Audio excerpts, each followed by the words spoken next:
In today's show, we look ahead to Thursday in the NBA. There are 4 games on. We look at streaming options, who's injured, what we're doing for the rest of the week. Michael Bolton. Thanks, Josh. It's Michael Bolton here, and it's time for another episode of the Locked On Fantasy Basketball Podcast. Let's get to it. Let's get to it, indeed. You are Locked On Fantasy Basketball, your daily fantasy basketball podcast, part of the Locked On Podcast Network.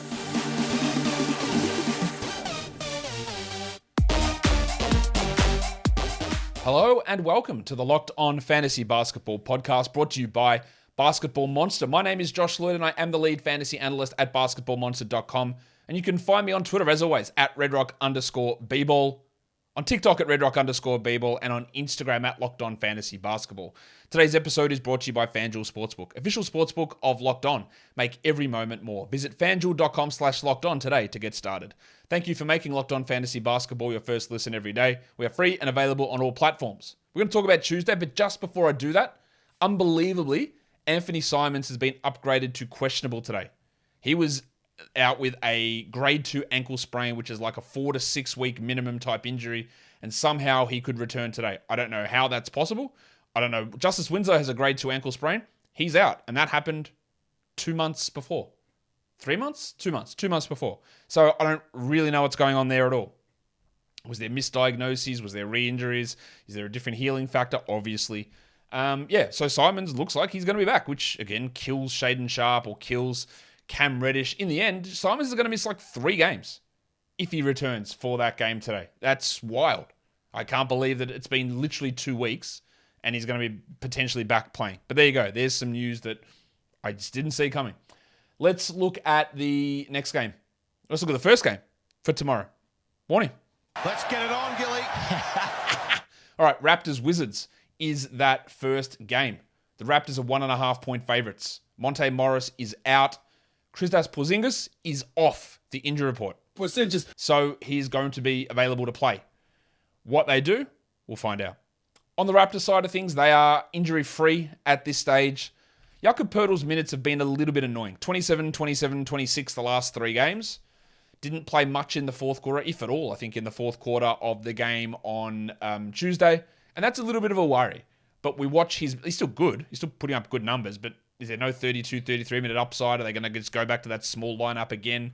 We'll see where his minutes end up landing and what it means for Gaz Trent, who played 27 and 28 minutes the last 2 games.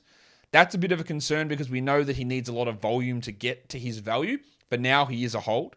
But in 27 a night, he might not remain there. So watching Poeltl, watching Trent, watching their playing time, watching if we actually need 17 minutes of Thad Young. Hint, we don't. But if we need those minutes, where can they go? And who gets the benefit there in that situation? For the Wizards, what happens with Dan Gafford? Because without Porzingis, he played 31 and 34 minutes. The 3 games before that, 15, 19, and 12. Foul trouble was a big part of nearly all of those games. So is he a 25-minute guy? Is he a starter? Is he a bench player in a starter's jacket? Like, what is he? That is a big question. I still think we hold him and we find out what goes on. But there's no Monte Morris, so Delon Wright should get another start. Unfortunately, Delon's 2 starts haven't been particularly great. He's been better in a bench role. But 30 minutes is 30 minutes. He's a guy who can get assists and get steals, and he should be rostered and remains as a rosterable player for now. The next game is the Sixers and the Mavs. It is a back-to-back for Philadelphia coming off that Wednesday game. Bertans is out, Dedmon is out, and Embiid is listed questionable for Wednesday's game, which means I don't know whether he's going to play Wednesday. It means there's got to be some doubt that he plays on Thursday if he does play Wednesday, so we'll list him questionable for now. For the Mavericks, Christian Wood left last game with an injury in the locker room, but he is not on the injury report, so he should be good to go while Davis Bertans is out. But we want to see what happens with Wood now that Maxi Kleber's back, with Powell there. What does Wood play? He played 18 minutes last game. Probably would have got to 21 or 22. And I think he's sort of stuck around that 22-minute mark. He still can be useful in that time, but any upside is done. It's eliminated. It's completely gone with the way that they're running things. We'll see if there's any change, but that's what we want to watch. Also want to see Tim Hardaway, who played 37 minutes last game. He came off the bench to start the game, but started the second half. Will he start the second half again over Justin Holiday? Is he reliable enough? Probably not. He can be a points and threes sort of player. We've seen that many times. Is that something you want to take a flyer on? Well, with only 4 games on, yes. Like you take a crack at that. But he could have 3 points on 1 of 9 shooting and get benched at halftime as well. He might not even start the game. Like, there are distinct possibilities of this going awry really quickly for Timmy Hardaway. But there is an opportunity. They lent into him heavily last game, and we'll see which direction they decide to go in this one. So we're watching to see how Wood and Hardaway and Kleber look here for the Mavericks in this game. Today's episode is brought to you by FanDuel. The midway point of the NBA season is here, and now is the perfect time to download FanDuel, America's #1 sportsbook, because new customers get a no-sweat first bet up to $1,000. That's bonus bets back if your first bet doesn't win. Just download the FanDuel Sportsbook app. It's safe, it's secure, and it's super easy to use. And then you can bet on everything from the money line to point scorers and three-pointers drained. We've got the return of Kevin Durant today. So what do we look at the Suns' player points props? Devin Booker's at 23.5. I guess they're expecting a hit there. I guess you can, is he an under? He's probably an over, but they have dropped that number down because Durant's there. And it's going to have an impact right across the board. Durant's line's actually at 20.5, which also seems a little bit low.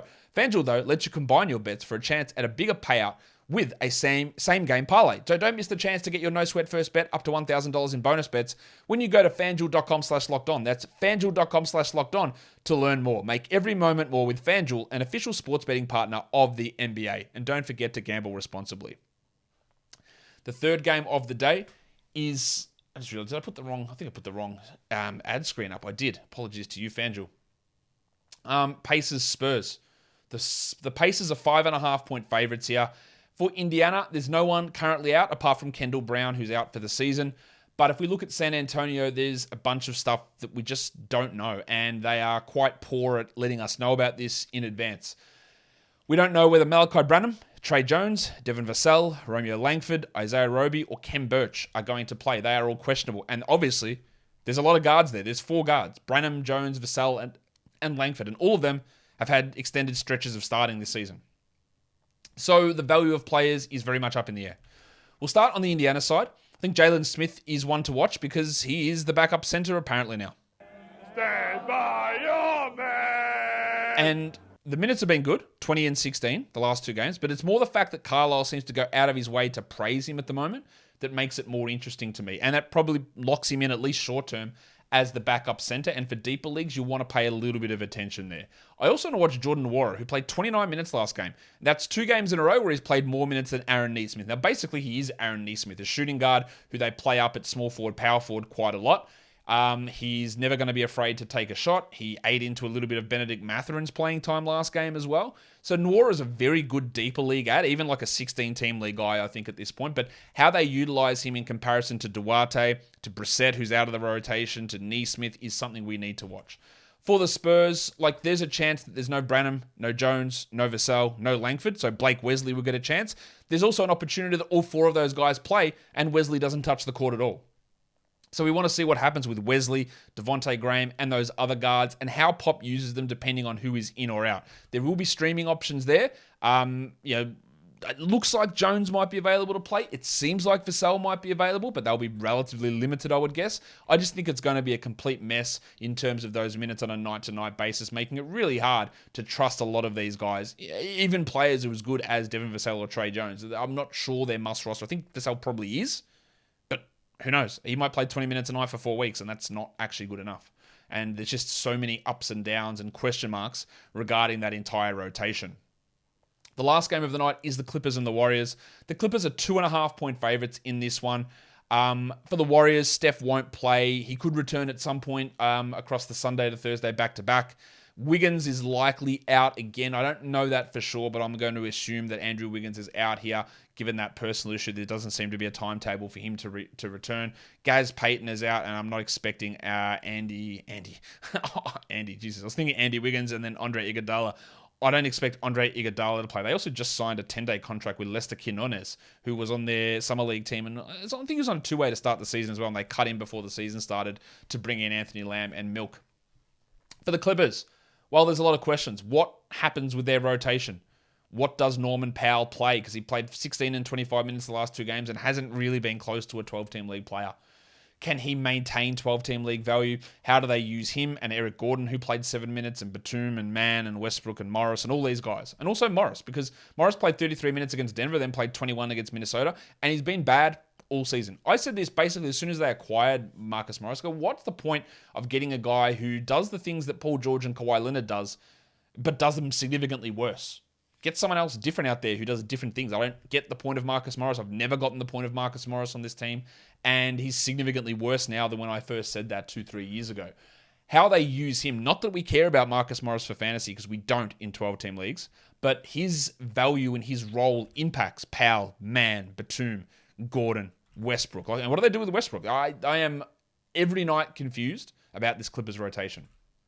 For the Warriors, I want to watch Kevon Looney and I want to watch Johnny Kuminga because they should get pretty significant run. Kuminga had 25 minutes and he's played 20 plus in 5 consecutive games. Kuminga, even though he came off the bench in 2 of those 5 games. And with Wiggins likely out and Steph definitely out, there should be a pretty decent role here for Kuminga again. While Looney, even though he only played 23 minutes, and it seems like when Draymond plays, he goes from over 25 to under 25. That does hurt his value, but as at least a rebounds option, Looney provides some good numbers pretty regularly.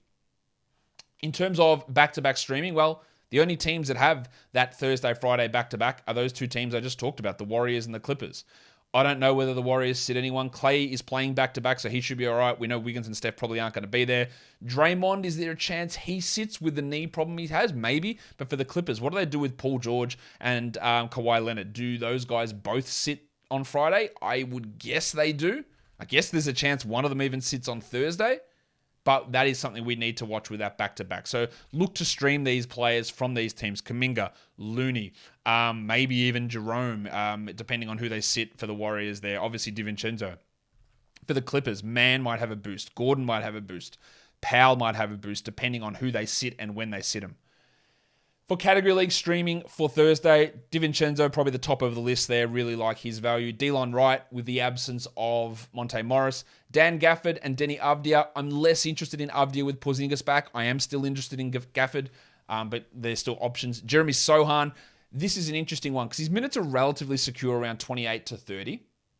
He does have issues at times with field goal percentage, lack of defensive stats, and free throw percentage, but he can put up 14, 6, and 6 really comfortably. That makes him a stronger points league guy versus a category league player. But at least with him, as opposed to Branham or Graham or Wesley or Jones or Vassell or any of those guards, I feel more secure in Jeremy Sochan's playing time. And that's a good thing in terms of streaming where it's less likely that you get dicked over. Sochan now! So we want to watch Sochan. We want to see his role. And I think he's a pretty good stream, at least for this game. And as you'll see later on, they've got a nice schedule coming up.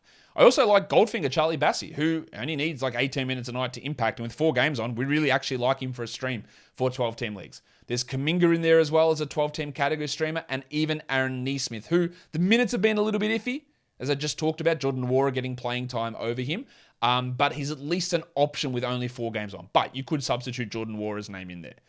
For deeper leagues, Timothy John McConnell, Milk Jerome, Andrew Nembhard, Jordy Goodwin, Maxi Kleber, Jordan Nwora. I think Nwora is a pretty good stream here, actually. Nico Batum and Reggie Bullock. Things could change a lot with the Clippers depending on who's in and out, and other names appear as maybe other stream options there.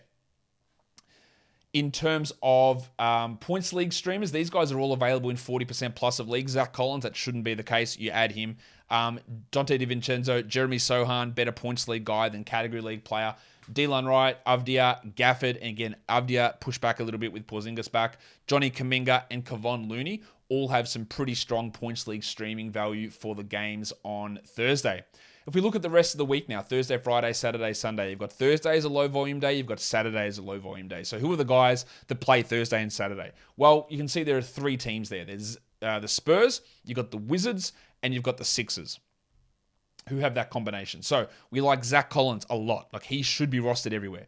We like Daniel Gafford quite a bit. We like Delon Wright quite a bit. We like Charles Bassey, Jeremy Sochan, and Devontae Graham, maybe Devontae Graham, depending on who else is in or out.